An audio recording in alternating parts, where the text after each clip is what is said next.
नमस्कार दोस्तों, OCN network में आपका स्वागत है। मैं हूं ओमकार चौधरी। लोग इसी का इंतजार कर रहे थे और सोमवार को दिल्ली के सीलमपुर में एक जनसभा को संबोधित करके राहुल गांधी ने उस इंतजार को कुछ सीमा तक खत्म किया है। उन्होंने अरविंद केजरीवाल पर भी अटैक किए हैं और लगे हाथ प्रधानमंत्री नरेंद्र मोदी पर भी अटैक किए हैं। उन्होंने कहा क्या है? उन्होंने कहा है कि जैसे मोदी जी एक के बाद एक झूठे वादे और प्रचार करते हैं, वही स्ट्रेटेजी केजरीवाल जी की भी है, कोई फर्क नहीं है। दूसरे उन्होंने कहा कि मोदी और केजरीवाल दोनों नहीं चाहते कि दलितों, पिछड़ों, आदिवासियों, अल्पसंख्यकों को उनका हक मिले। सिर्फ कांग्रेस ही समान भागीदारी और संविधान की रक्षा के लिए लगातार आवाज उठा रही है। आप सभी दिल्ली वासी इस फर्क को समझिए। इसके जवाब में अरविंद केजरीवाल ने एक ट्वीट किया, 2-3 लाइन का। और उन्होंने क्या कहा है? उन्होंने कहा है कि आज राहुल गांधी जी दिल्ली आए, उन्होंने मुझे बहुत गालियां दी, पर मैं उनके बयानों पर कोई टिप्पणी नहीं करूंगा। उनकी लड़ाई कांग्रेस बचाने की है, मेरी लड़ाई देश बचाने की है। अब इन्होंने कहा कि साहब राहुल गांधी जी आज दिल्ली आए। जो राहुल गांधी दिल्ली में ही रहते हैं, दिल्ली में ही उनका परिवार रहता है, उनकी माता जी, उनकी बहन जी, नेता प्रतिपक्ष के तौर पर भी राहुल गांधी की कर्म भूमि एक तरीके से दिल्ली ही है। उनके बारे में अरविंद केजरीवाल कहते हैं कि राहुल गांधी आज दिल्ली आए और उनकी लड़ाई कांग्रेस को बचाने की है और मेरी लड़ाई देश को बचाने की है। तो अरविंद केजरीवाल देश की लड़ाई लड़ रहे हैं या दिल्ली की अपनी कुर्सी की लड़ाई लड़ रहे हैं? बल्कि मैं तो उससे भी आगे जाकर के कहूंगा कि आजकल तो वो केवल अपनी नई दिल्ली सीट की लड़ाई लड़ते हुए दिखाई दे रहे हैं। हर दूसरे दिन चुनाव आयोग जाकर के कोई ना कोई शिकायत का पर्चा वहां दाखिल करवा रहे हैं। कभी कहते हैं जी भारतीय जनता पार्टी ने पिछले 15 दिन में ही 13,000 वोटर बढ़वा दिए और वो पूर्वांचल के और बिहार के और पता नहीं कहाँ-कहाँ से ला करके यहाँ पर जो है वो फर्जी वोट बनवा रहे हैं। कभी वो प्रवेश वर्मा के खिलाफ जो है एक पर्चा लेकर के पहुंच जाते हैं कि साहब वो उनके घर से लोगों को पैसे बांटे जा रहे हैं, आचार संहिता का उल्लंघन हो रहा है, इनको तो चुनाव लड़ने के अयोग्य ही घोषित कर दीजिए। तमाम तरह की बातें वो आजकल कर रहे हैं। तो अरविंद केजरीवाल का जो रिएक्शन है राहुल गांधी के सीलमपुर में जनसभा को संबोधित करने पर, और राहुल गांधी ने जो चैलेंज किया है उनको, और वही एक ट्रैक रिकॉर्ड है राहुल गांधी का। तो उन्होंने ये भी कहा कि साहब ये अरविंद केजरीवाल अडानी पर क्यों नहीं बोलते हैं और जातिगत गणना दिल्ली में कराने की बात क्यों नहीं करते हैं। वही मतलब उनके पुराने जो सब उनका एक तरीका है भाषण देने का और लोगों को उलझाए रखने का, वही सब उन्होंने किया है। लेकिन अरविंद केजरीवाल ने केवल 3 लाइन में उनके आरोपों का जवाब दिया और अलग तरीके से जवाब दिया। लेकिन ये सब चीजें इतनी सीधी और सरल नहीं हैं जितनी हम और आप समझ रहे हैं।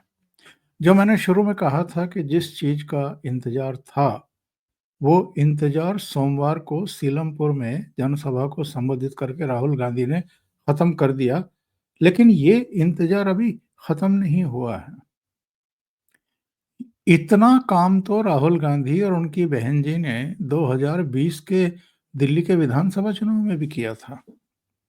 2 सभाएं तो तब भी की थी। 1-2 रोड शो भी किए थे।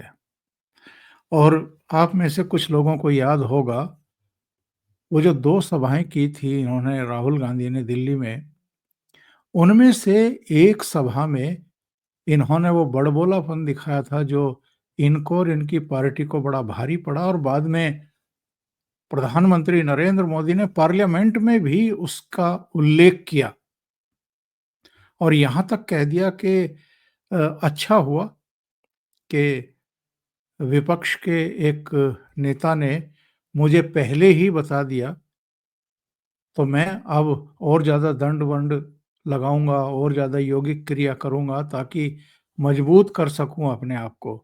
क्या कहा था राहुल गांधी ने उस चुनाव में, दिल्ली की सभा में, कि ये जो नरेंद्र मोदी भाषण दे रहा है, 6 महीने के बाद घर से नहीं निकल पाएगा। हिंदुस्तान के युवा ऐसा डंडा मारेंगे, इनको पता चल जाएगा कि बिना रोजगार दिए युवा जो है, वो अब रहने वाले नहीं हैं।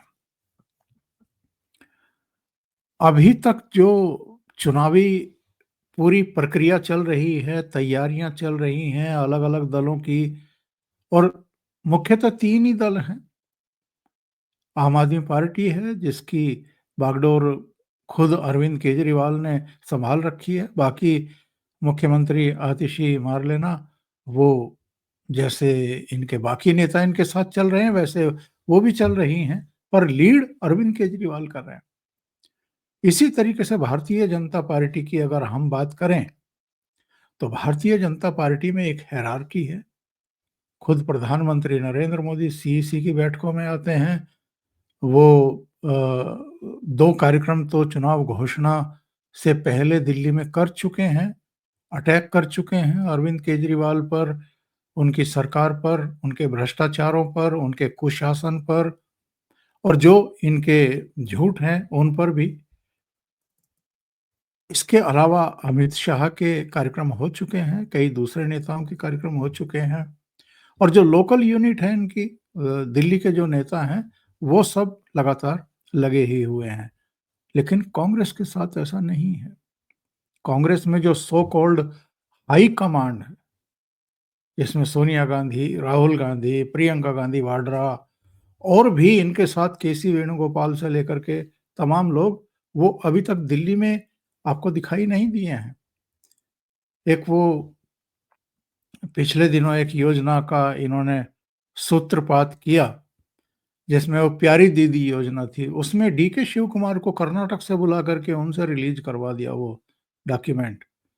3-4 योजनाओं की इन्होंने घोषणा की है, जिसमें इन्होंने युवा उड़ान योजना, प्यारी दीदी योजना, जीवन रक्षा योजना, वरना तो इनकी तरफ से केवल 2 नेताओं के बयान आए। एक अजय माकन का, जिन्होंने अरविंद केजरीवाल को फर्जीवाल बताया और देश विरोधी बताया। शीश महल को लेकर के उन्होंने भी अटैक किया और संदीप दीक्षित ने भी अटैक किया।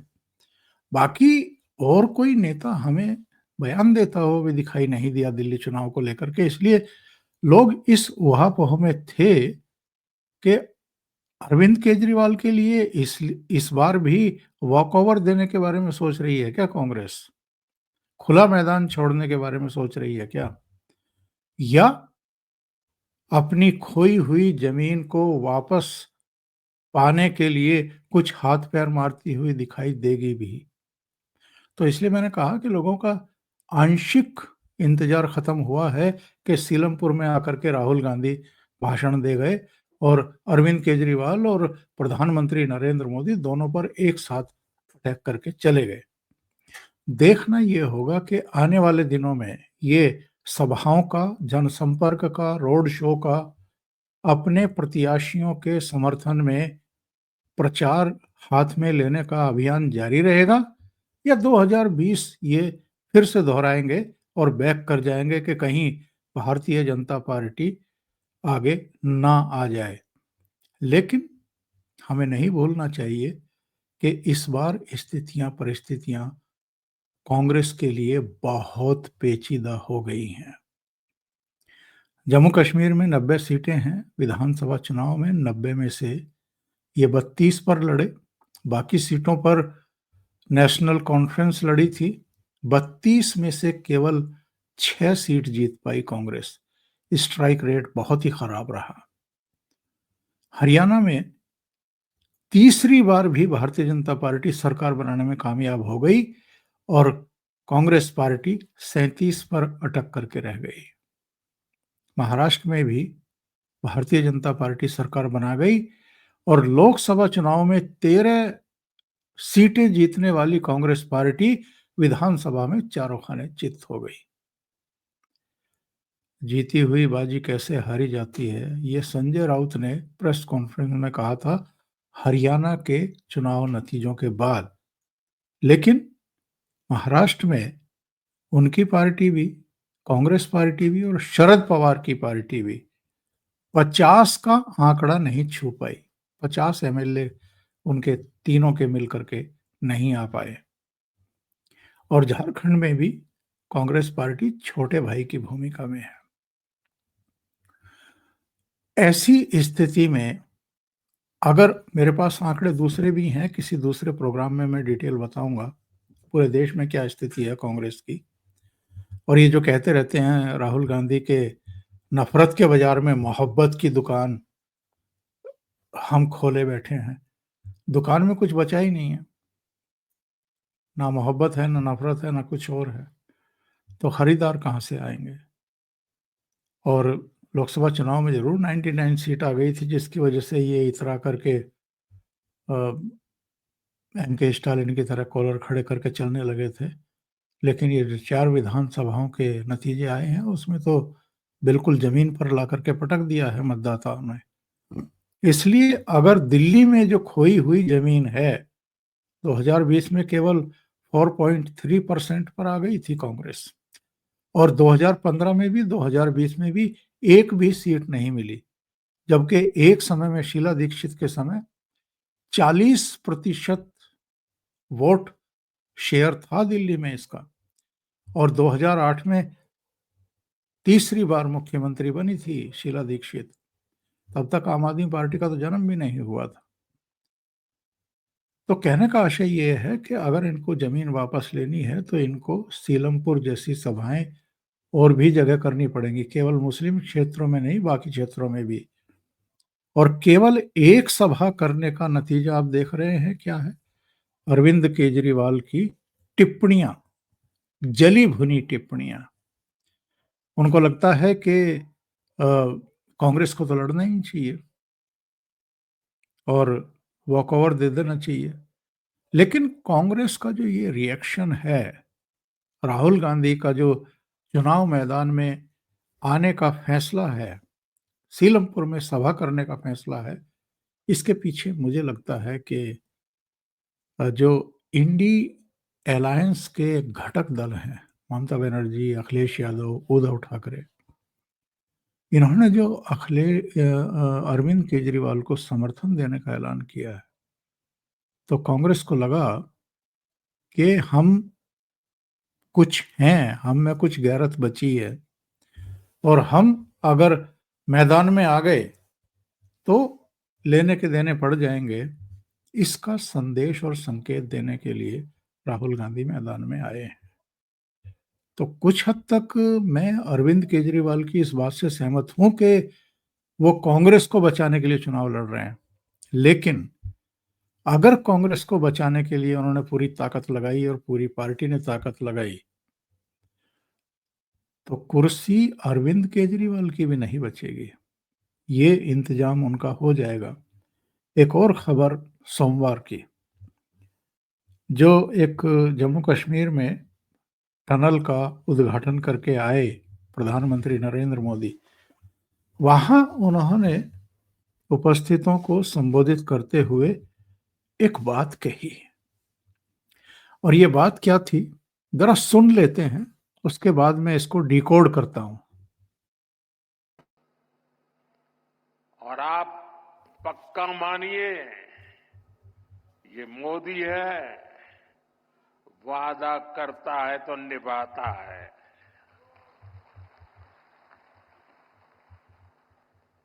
हर काम का एक समय होता है और सही समय पर सही काम भी होने वाले हैं। नरेंद्र मोदी ने जो कहा है कि सही समय पर सही काम भी होने वाले हैं, ये सही समय क्या यही है? अभी दिल्ली के लिए भारतीय जनता पार्टी की 2 सूची आई हैं। तीसरी सूची की प्रतीक्षा की जा रही है और अभी भी लोग इसकी प्रतीक्षा भी कर रहे हैं कि नुपुर शर्मा को बाबरपुर से टिकट दे दिया जाता है कि नहीं दिया जाता है।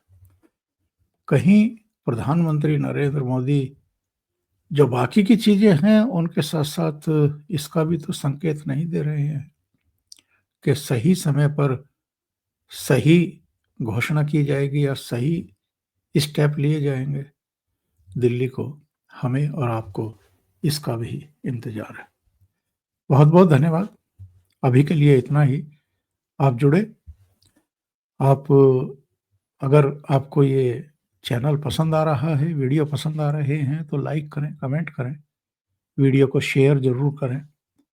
अभी तक अगर आपने ये चैनल सब्सक्राइब नहीं किया है तो सब्सक्राइब कर लें और साथ में लगे बेल आइकॉन को दबा दें ताकि आगे आने वाले वीडियो और उनके नोटिफिकेशन आप तक पहुंचते रहें। बहुत बहुत धन्यवाद। नमस्कार।